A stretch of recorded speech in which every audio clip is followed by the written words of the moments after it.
창세기 35장 1절에서 7절 다 교독하시고 마지막 끝절은 우리 합독하도록 하겠습니다.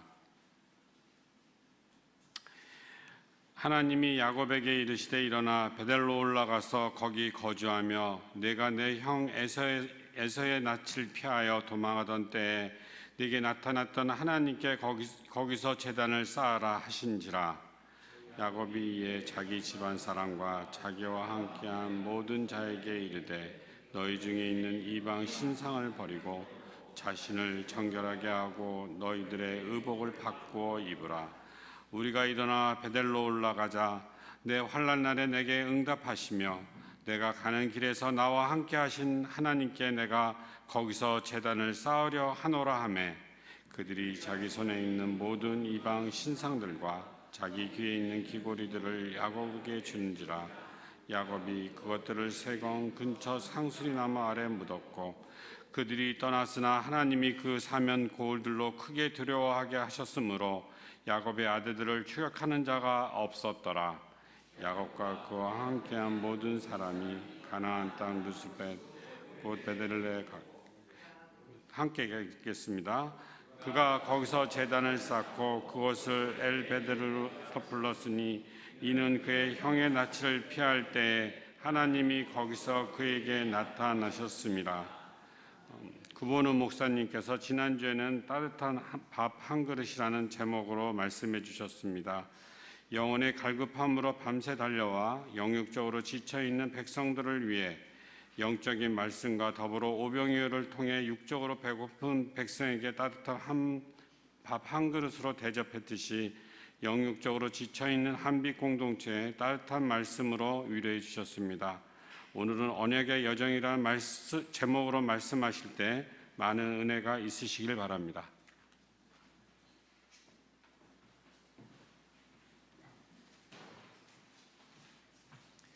할렐루야. 네. 한 주간 동안 평안하셨습니까? 네. 한 주간 동안 또 열심히 사시느라고 수고 많으셨습니다. 저도 여러분 뵙고 싶었고요. 또 오늘도 함께 말씀을 같이 좀 나누고 또 은혜를 함께 나누고 싶습니다.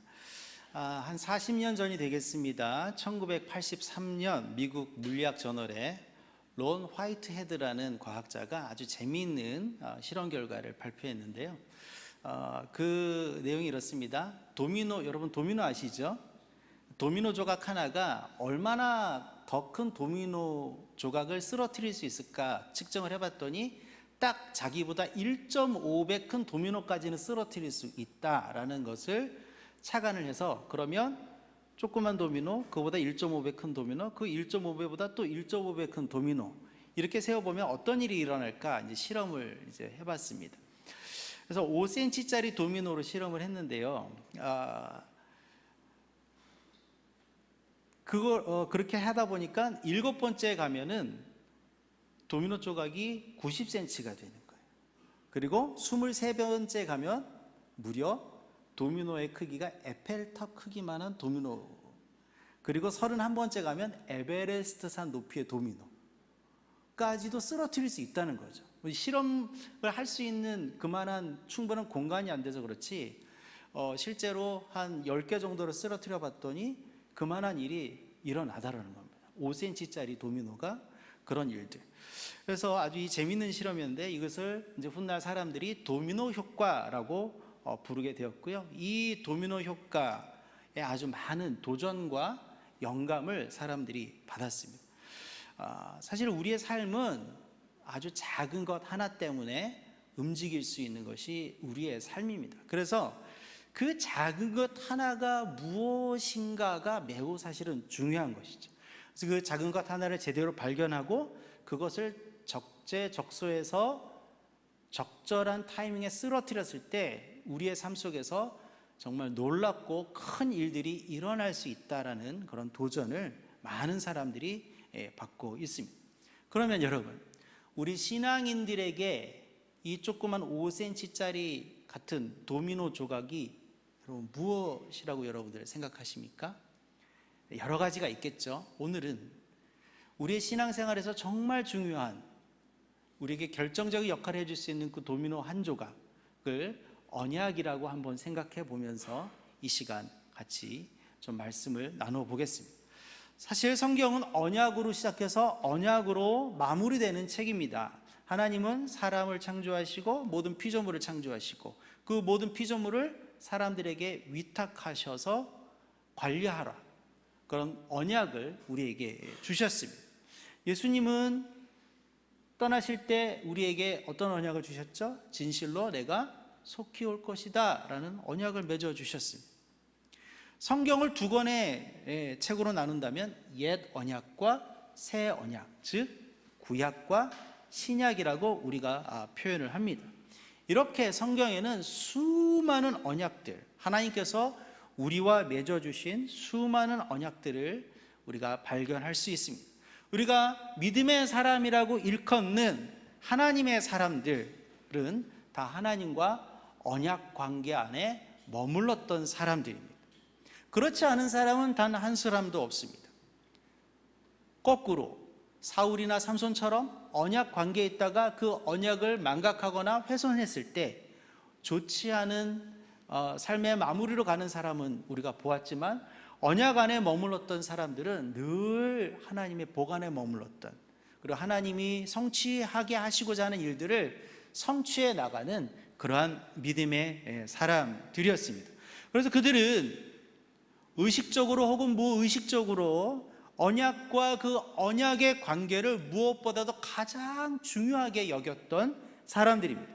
그들에게는 언약은 곧 삶과 생명의 에너지가 되어 주었습니다. 모세, 기드온, 다윗, 엘리야, 다니엘, 베드로, 바울, 다 그런 사람.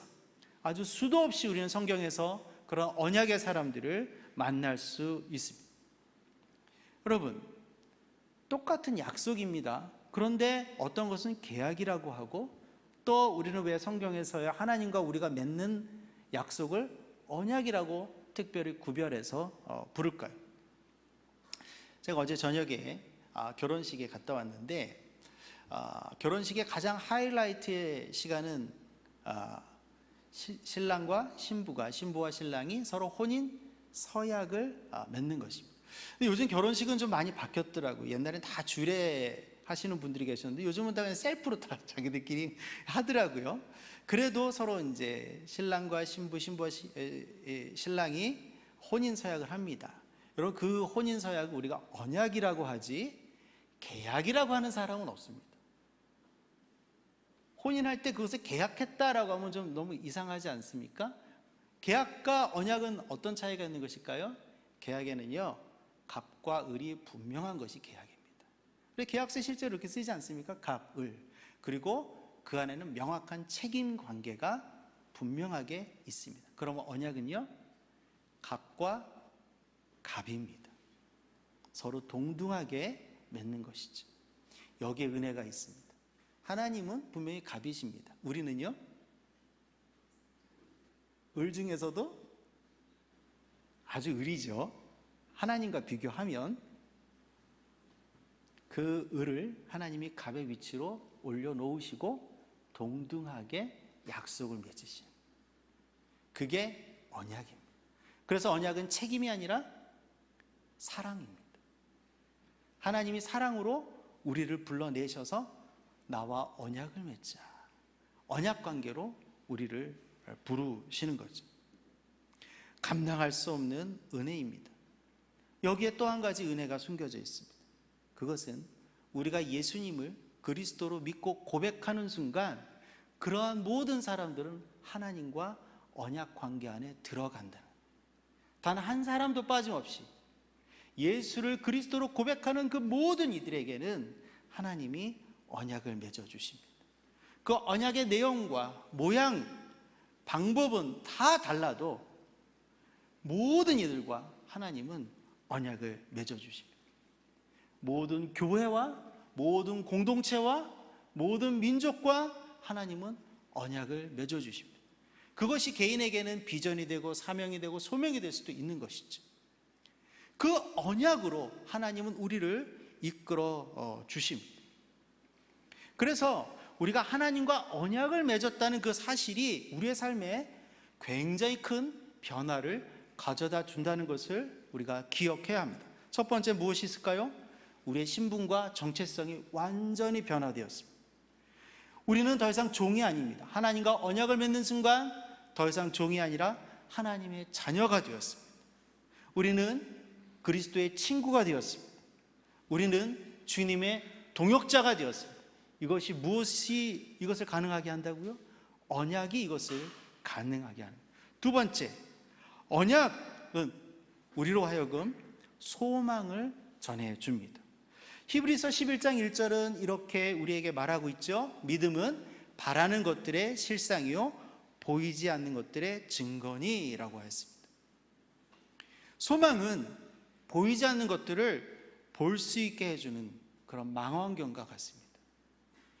보이지는 않아요. 그러나 소망이 있는 사람은 보이지 않는 것을 향하여서 나아갈 수 있는 것입니다. 이 소망을 우리가 붙드는 순간 보이지 않는 미래를 선명하게 바라보면서 한 걸음 한 걸음 움직여 나갈 수 있는 거예요. 그러나 소망이 없는 사람은 그것이 불가능합니다. 언약은 우리에게 소망을 줍니다. 또 뭐가 있을까요? 언약은 우리에게 믿음을 줍니다. 소망은 눈이라면 믿음은 근육입니다. 우리의 영이 바르고 활발하게 움직이려면 우리의 영의 근육이 강해야 합니다. 건강해야 합니다. 영에도 근육이 있습니다. 우리가 믿음의 근육을 기도와 예배와 또 말씀의 순종과 서로 사랑함 이런 것들로 키워나가는 것이죠. 우리가 미래를 보는 소망의 눈이 있다면 그 미래를 향하여 한 걸음 한 걸음 내디딜 때 우리에게 필요한 것은 믿음의 근육입니다. 그래서 데살로니가전서 1장 3절은 이렇게 말하고 있습니다. 너희의 믿음의 역사와 사랑의 수고와 우리 주 예수 그리스도에 대한 소망의 인내를 우리 하나님 아버지 앞에서 끊임없이 기억함이니. 바울이 데살로니가 교인에게 인사할 때 이런 인사말을 전해주고 있습니다. 믿음에는 무엇? 역사. 사랑에는 무엇? 수고. 소망에는 인내를 너희가 잘 감당하고 있다. 여러분 여기서 믿음의 역사, 영어 성경을 보면 우리가 일하다 할 때 쓰는 work라는 단어입니다. 믿음은 일하는 것입니다. 우리가 잘 일하기 위해서는, 움직이기 위해서는 무엇이 필요해요? 근육이 필요해요. 몸의 근육. 요즘 사람들 몸의 근육을 건강하게 하고 과시하기 위해서 얼마나 열심히 운동합니까? 요즘 제 아들이, 고등학교 2학년짜리 아들이 무슨 바람이 불었는지 다이어트 한다고 닭가슴살만 먹고 이러고 있어요. 뭘 좀 해보겠다고. 요즘 사람들이 식단도 조절하고 시간도 아껴가고 무슨 열심히 운동해요. 근육을 강하게 만드는 것을 넘어서 자랑하고 싶어서. 믿음에는 이런 근육이 있다는 것이죠. 언약이 우리의 신분을 변화시켜주고 소망을 주고 믿음을 준다면 마지막으로 우리에게 우리의 오늘을 보호해주는 역할을 해줍니다.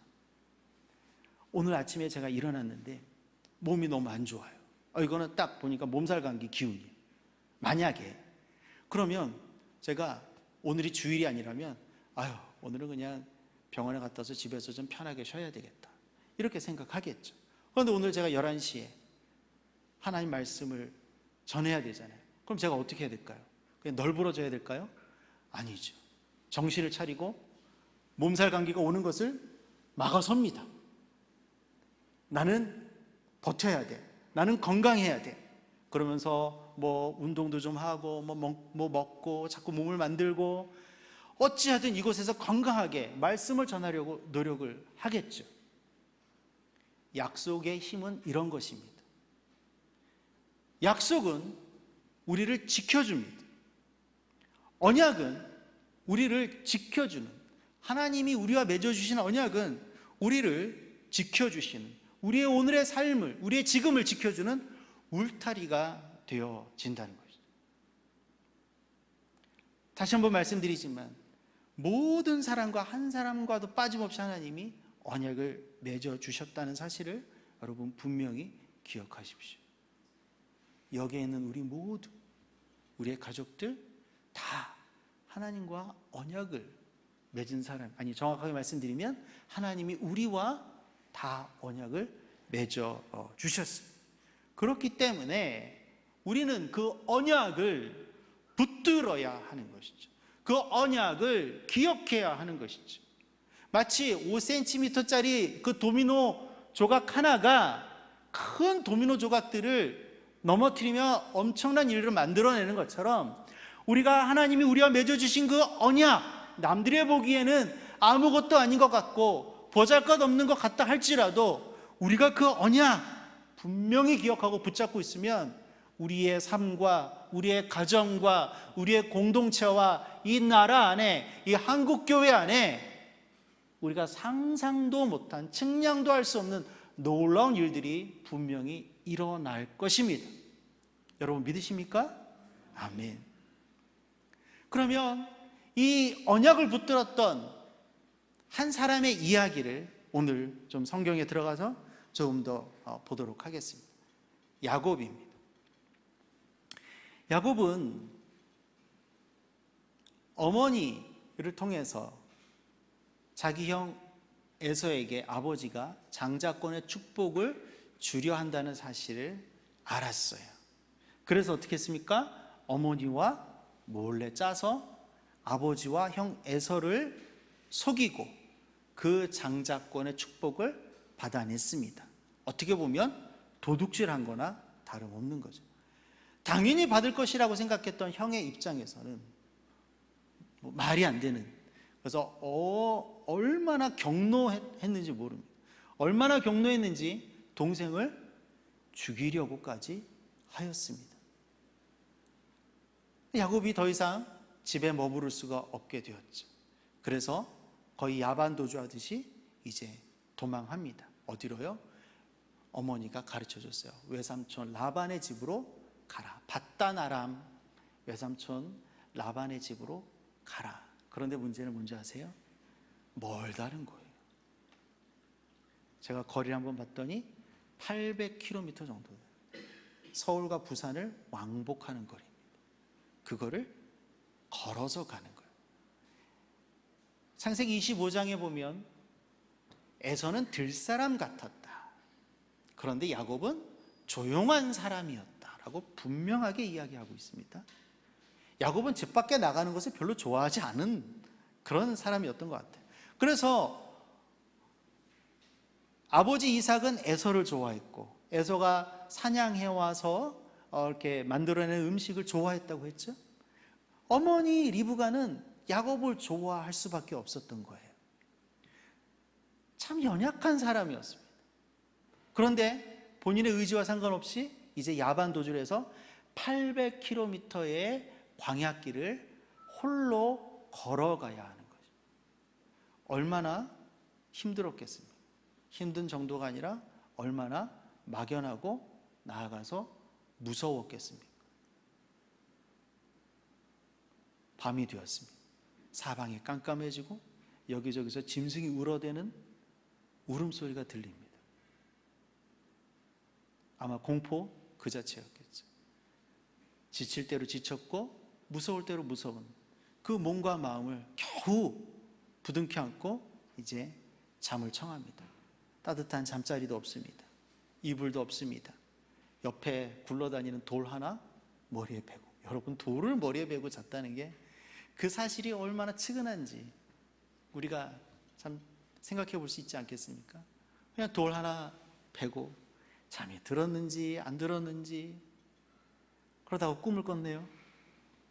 그 꿈은 여러분 잘 아시는 그런 꿈입니다.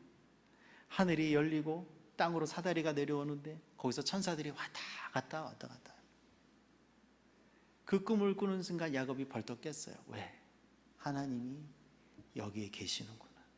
하나님이 이런 꿈을 나에게 꾸게 하시는구나. 그래서 벌떡 일어나서 야곱이 뭐 했습니까? 제사를 드렸죠. 야곱은 직감한 거예요. 이 하나님께 지금 내가 제사 드려야 된다. 예배 드려야 한다.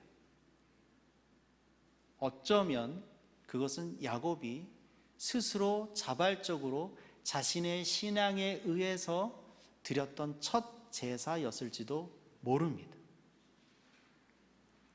지금까지는 아버지 이삭이 제사 드리는 거 그냥 옆에서 그냥 가만히 서 있기만 했어도 됐었겠지. 그런데 이제는 그게 아니잖아요.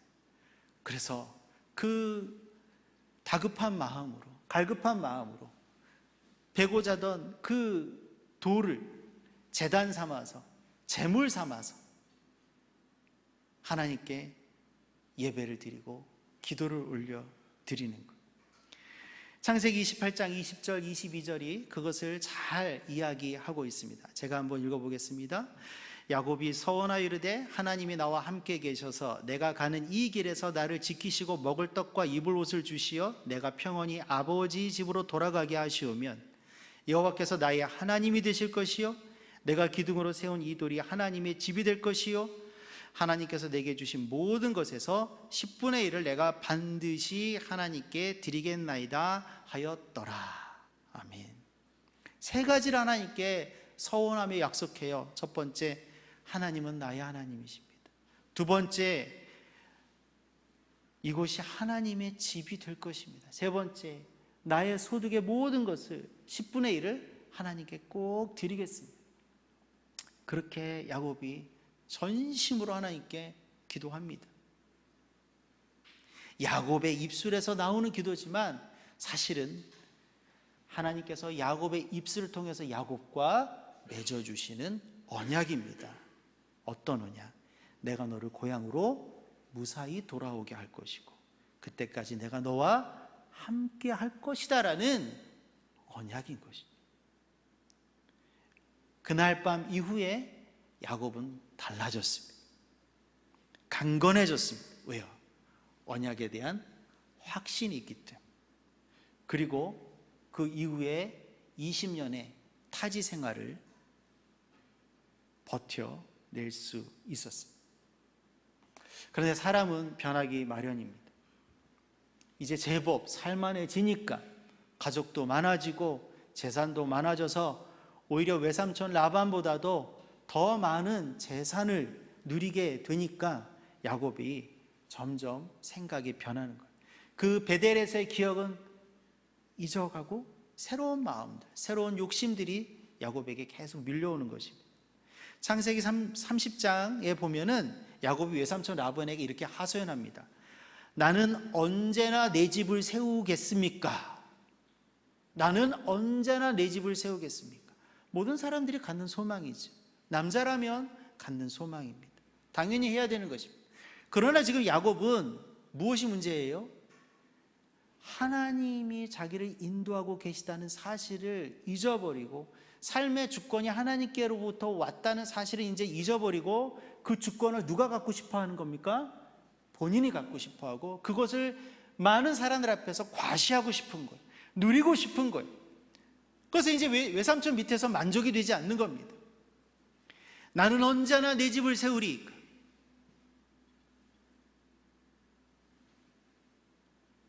그리고 야곱이 참 주도 면밀했잖아요. 자기 집을 세우기 위해서 계획을 세우고 그 계획을 차분차분히 차근차근 밟아 나갑니다. 외삼촌 라반으로부터 나올 수 있었고 그토록 무서워했던 형 에서의 환영까지 받으면서 드디어 고향 땅으로 돌아와서 이제 자신의 집을 세우는 겁니다. 문제는 여기에서부터 시작이 돼요. 야곱이 고향으로 돌아와서 그가 눈여겨보았던 땅은 세겜 땅이었습니다. 세겜 땅 숫곳이라는 곳이었어요. 세겜 땅, 이곳에 많은 사람들이 살았고요. 물자가 풍부했고요. 땅이 넓었고 비옥했습니다. 그러니 많은 돈이 오고 갈 수 있었겠죠. 야곱은 너무나 자연스럽게 당연하게 계산하고 생각한 겁니다. 이 내 많은 재산과 가족이 어디에 정착하면 유지될 수 있을까? 더 번성할 수 있을까? 내 가족을 보호할 수 있을까? 그가 보니 세겜 땅 숫곳이 딱 안성맞춤인 거예요. 그래서 그가 세겜 땅 숫곳에 가서 세겜 사람들에게 값을 지불하고 땅을 사고 그곳에서 자기를 위하여 집을 짓고 가축을 위하여 우릿간을 지었다라고 33장 17절에서는 이야기하고 있습니다. 야곱의 눈에는 이렇게 세겜 땅 숫곳이 최적의 장소였지만 하나님의 눈에는 그렇지 않았습니다. 신앙인은 무엇입니까? 내 눈과 내가 보이는 대로 사는 것이 아니라 하나님께서 보여주시는 대로 살아가려고 노력하는 것, 그렇게 애쓰는 것, 그것이 신앙 아니겠습니까? 근데 야곱은 지금 그런 것 안중에 없는 거예요.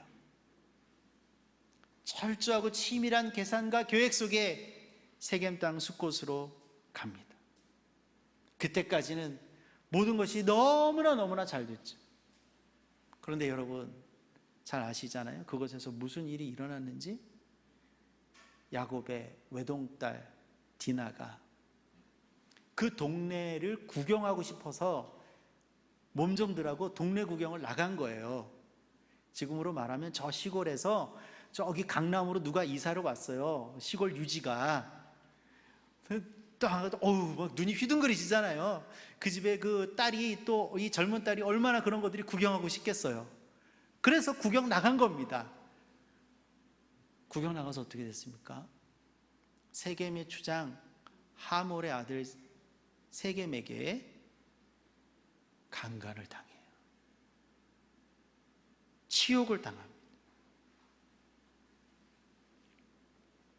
집으로 울며 불며 돌아왔는데 야곱은 어쩔 줄을 몰라 하는 거예요. 왜? 지금 이 사고를 일으킨 사람은 이 지역의 유력자거든. 가장 센 사람이잖아.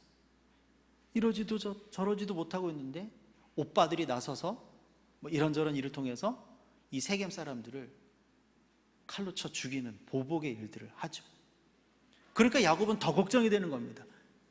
이제 저 사람들이 또 복수하려고 여기를 오면 이제 우리 집안은 풍비박산 나겠다. 20년 동안 공들였던 이 모든 것들이 이제 이 사건으로 말미암아 다 무너지겠다.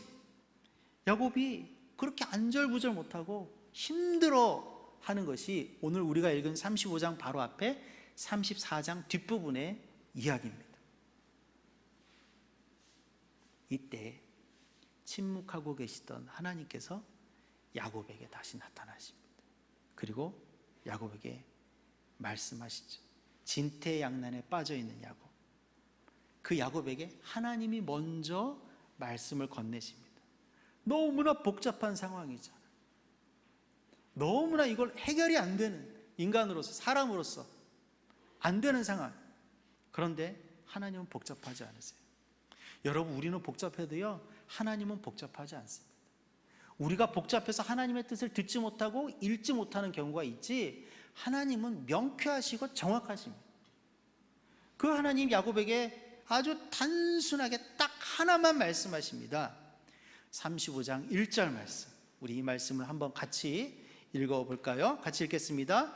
일어나 베델로 올라가라. 거기 베델에 머물며 내가 내 형 에서의 낯을 피하여 도망하던 때에 내게 나타났던 하나님께 제단을 쌓으라 하신지라. 아멘. 뭐 하라고요? 일어나서 어디로? 베델로 올라가라. 거기에서 제단을 쌓아라. 근데 그 베델은 어떤 곳? 네가 너의 형 에서의 낯을 피하여서 도망할 때 있었던 베델 아니냐? 야곱은 그 하나님의 말씀을 듣는 순간 그냥 알아차린 거예요. 20년 전에 베델에서 있었던, 잊어버렸던 그 사건, 그 기억을 떠올리게 된 것이죠. 그러면서 아마 그냥 순식간에 알았을 거예요.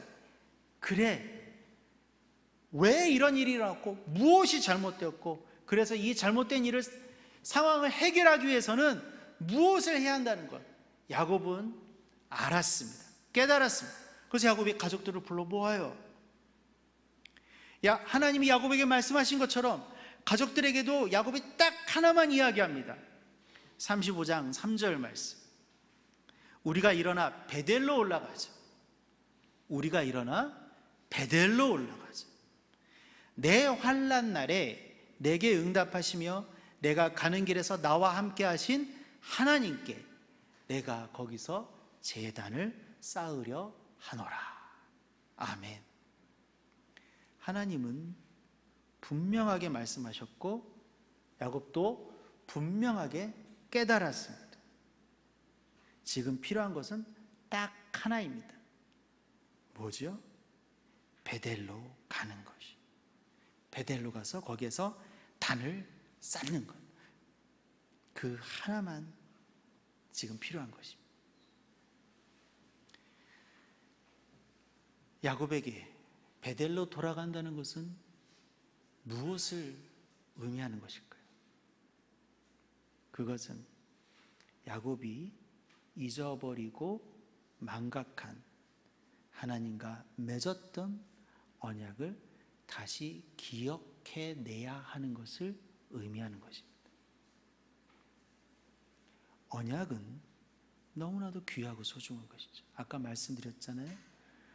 우리의 신분을 바꿔주고 소망이 되어주고 믿음이 되어주고 우리의 삶을 지키는 울타리가 되어주고, 그 언약을, 하나님이 우리와 맺어주신 언약을 잊어버리고 잃어버리는 순간 우리의 인생의 방향도 잃어버리게 된다는 거예요.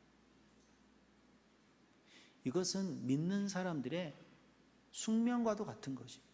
우리가 하나님과 관계 안에 들어갔을 때 언약은 이렇게 중요한 것이고 이런 힘이 있는 것이죠. 20년 동안 야곱은 정작 그것이 얼마나 중요한 것인지 잊었었지만 하나님은 한 번도 잊지 않으셨습니다. 하나님은 야곱에게 그 언약을 다시 기억하고 붙들 것을 오늘 요구하시는 것입니다. 많은 사람들이 언약을 잊을 수도 있습니다. 많은 사람들이 언약을 망각하기도 하고요. 많은 사람들이 일부러 언약을 회피하기도 합니다. 그러나 모든 사람과 다 하나하나의 언약을 맺어주시는 하나님은 너무나 신실하셔서 그 언약을 한 번도 잊지 않으십니다. 한 번도 잊지 않으시는 정도가 아니라 그 언약을 성취해 내시려고 우리가 잘 되게 하기 위해서, 그것을 통해 영광을 받으시는 거죠. 언약을 성취해 주시기 위해서 우리보다, 사람들보다 더 부단히 더 애쓰고 노력하시고 수고하시는 분이 우리의 신실하신 하나님이십니다. 아멘. 하나님은 그런 분이세요. 야곱에게도 이렇게 하시잖아요. 세겜이 아닌 베델이 고향으로 돌아왔을 때 야곱이 제일 먼저 갔어야 했던 곳입니다. 순서는 뒤바뀌었지만, 사건 사고는 있었지만 야곱은 베델로 돌아갑니다. 그리고 20년 전 하나님과 맺었던 언약을 기억합니다. 이곳이 하나님의 집입니다. 하나님이 나의 하나님입니다. 내가 하나님께 나의 소득의 11조를 드리겠습니다. 자기가 처음 드렸던 기도와 그 예배를 기억해냈습니다. 그리고 다시 한번 하나님 앞에 제단을 쌓습니다. 첫 제사는 돌만 쌓는 제사, 돌 하나만 놓고 드리는 제사였다면, 그것이 제단이자 곧 제물이었다면, 이제는 돌을 쌓는데 그 위에 기름을 붓고 하나님께 제사를 드립니다. 그 예배 당연히 하나님께서 응답해 주시고 화답해 주시죠. 그리고 더 큰 언약을 보여주시고 약속해 주십니다. 창세기 35장 9절부터 13절, 오늘 읽은 말씀은 아니지만 그 이후의 말씀입니다. 제가 한번 읽어보겠습니다. 야곱이 밧단 아람에서 돌아오매 하나님이 다시 야곱에게 나타나사 그에게 복을 주시고, 하나님이 그에게 이르시되 내 이름이 야곱이지만은 내 이름을 다시는 야곱이라 부르지 않겠고 이스라엘이 너의 이름이 되리라 하시고, 그가 그의 이름을 이스라엘이라 부르시고, 하나님이 그에게 이르시되 나는 전능한 하나님이라 생육하고 번성하라 한 백성과 백성들의 총회가 내게서 나오고 왕들이 내 허리에서 나오리라. 내가 아브라함과 이삭에게 준 땅을 너에게 주고 내가 너의 후손에게도 그 땅을 주리라 하시고 하나님이 그와 말씀하시던 곳에서 그를 떠나 올라가시니라. 아멘. 더 이상 남의 뒤꿈치나 붙잡는 다리나 걸고 넘어지는 야곱이 아니다. 너는 이제 당당히 나와 겨루어 싸우는 겨루는 이스라엘이다. 그래서 내가 네 할아버지 아브라함, 너의 아버지 이삭과 맺었던 언약을 너와도 다시 한번 맺겠다. 너는 많은 백성들의 아비가 될 것이다. 너는 복의 근원이 될 것이다. 이 언약을 기억하게 하시고 다시 맺어주시는 이 장면. 이후에 야곱은 180도 변했습니다. 남의 것을 탐내고 노심초사하던 야곱이 더 이상 아닙니다. 이제는 두 팔을 들어 축복하고 가족을 돌보는 한 민족의 아비의 자리로 야곱은 나가게 됩니다. 할아버지 아브라함, 아버지 이삭에게 하나 맺어주셨던 언약이 이제는 유업이 되어서 야곱에게 계승되는 순간입니다. 복입니다. 이런 복은 언약을 회복했을 때 일어나는 것이죠. 야곱이 다시 제자리로 돌아왔습니다. 그 자리는 언약의 자리입니다. 야곱이 다시 제 길로 돌아왔습니다. 그 길은 언약의 길입니다. 야곱은 잃을 뻔한 자리와 길을 되찾았습니다. 정말 되찾은 것은 언약입니다. 이 야곱의 이야기가 오늘을 살아가는 우리들에게도 많은 것을 말해주고 도전해 줍니다. 우리도 야곱처럼 언약을 잃어버렸거나 망각했거나 아니면 일부러 외면하고 있는 것은 아닌지, 언제부터 우리의 삶이 혹 엉망진창이 되고 실타래처럼 꼬여버렸는지, 계획이 일그러지고 있는지, 왜 자꾸 관계가 꼬여버리는지, 삶의 에너지가 더 이상 없는지, 어쩌면 언약을 망각하거나 잃어버렸기 때문에 그럴 수도 있습니다. 우리 모두는 하나님이 우리 모두와 언약을 맺어주셨습니다. 언약의 자리와 방법 달랐죠. 그러나 맺어주신 것은 분명합니다. 여러분 그 언약의 관계를 기억하고 계십니까? 그 장소를 기억하고 계십니까? 그때 하나님 주셨던 음성과 말씀들 기억하고 계십니까? 야곱에게, 사방이 우겨쌈을 당하는 야곱에게 딱 한 말씀만 말씀하셨던 하나님께서 오늘 우리에게도 그렇게 말씀하실지 모릅니다. 일어나 베델로 올라가라. 우리의 베델은 어디입니까? 그때 만났던 하나님은 어떤 하나님이었습니까? 그때 나의 베델에서 나만 들었던 그 음성은 무엇이었습니까? 여러분 어떻게 하든 있는 자리에서 해결하려고 노력하지 마세요. 언약의 자리로 돌아가야 합니다. 그래서 단 조그만 도미노 조각 하나가 움직이듯이 그 언약 붙들 때 우리의 삶이 다시 회복되어지고 놀라운 일들을 맞이할 수 있을 겁니다. 그것이 가장 빠른 길이고요, 가장 효과적인 길입니다.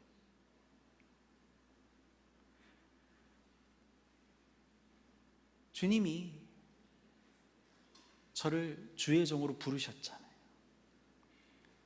제가 군생활하면서 그것을 확신하고 기도하면서 제대하고 준비해서 신학교에 갔습니다. 그리고 목회자가 됐습니다. 목회자가 된 지도 20년이 이제 넘었습니다.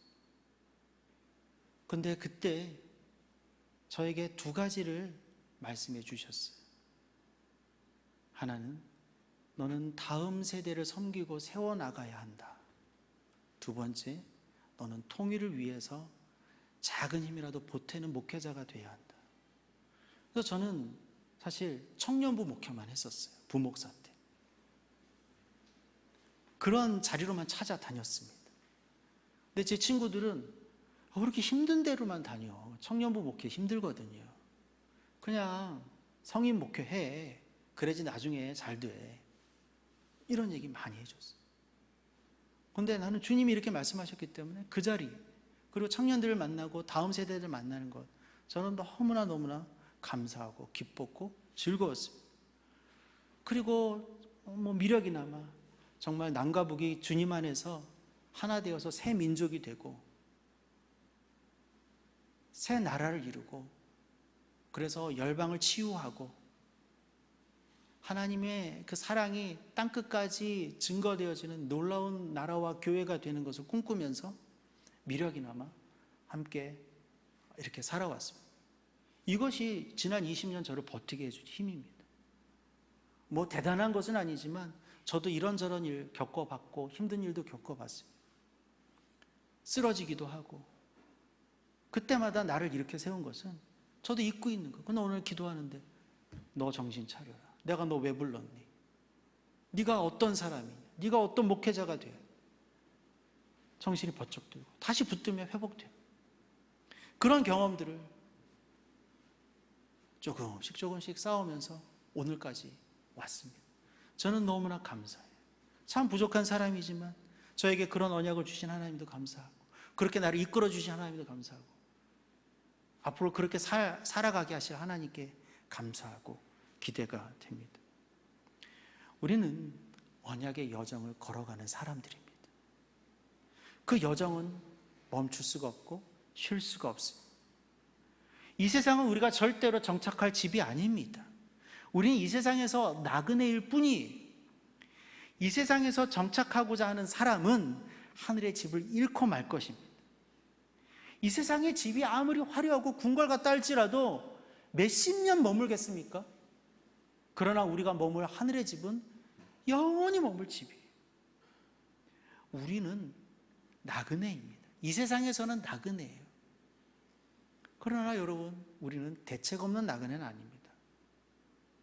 우리가 가야 할 곳, 바라봐야 할 곳, 우리의 본향은 너무나도 분명한 그런 소망이 있는 나그네죠. 그래서 우리는 언약의 여정을 걸어가는 사람들입니다. 이것은 소망의 여정이고요, 믿음의 여정입니다. 언약의 여정입니다. 이 언약의 여정을 갈 때 임마누엘 하나님이 우리와 늘 동행해 주십니다. 아멘. 히브리서 12장 1절 2절 말씀 같이 읽으면서 오늘 말씀 이제 마무리해 보도록 하겠습니다. 우리 히브리서 12장 1절 2절 말씀은 여러분 한번 우리가 한 목소리로 같이 읽으면 좋겠습니다.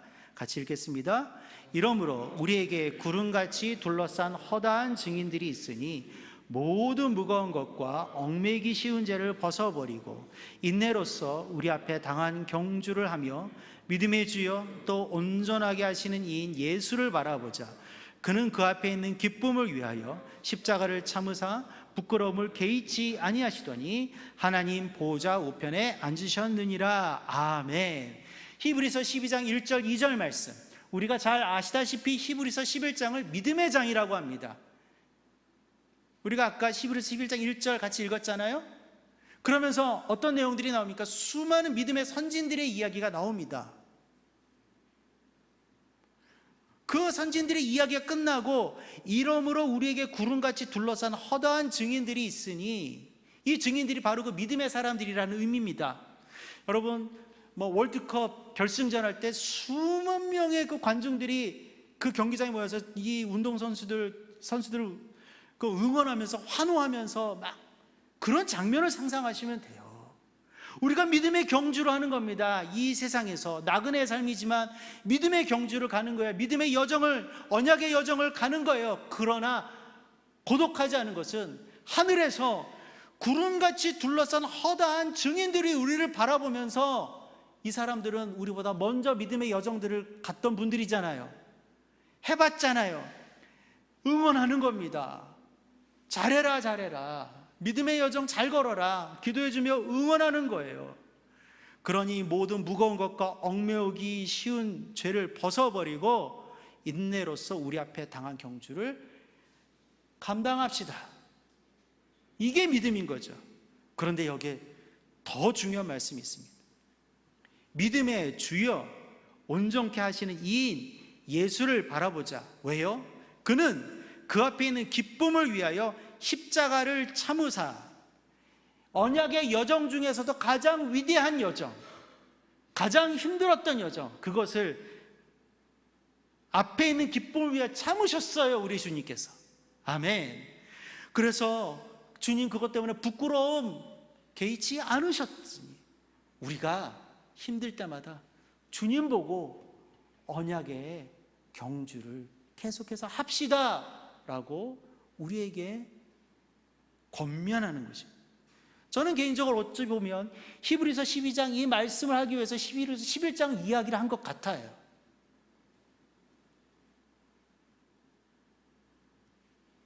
얼마나 아름다운 장면입니까? 우리가 믿음의 여정을 갈 때 주님이 바라보고 계시고 수많은 믿음의 선진들이 우리를 향하여서 응원하고 기도해 주는 것, 이보다 더 큰 격려와 더 큰 응원이 어디 있겠습니까?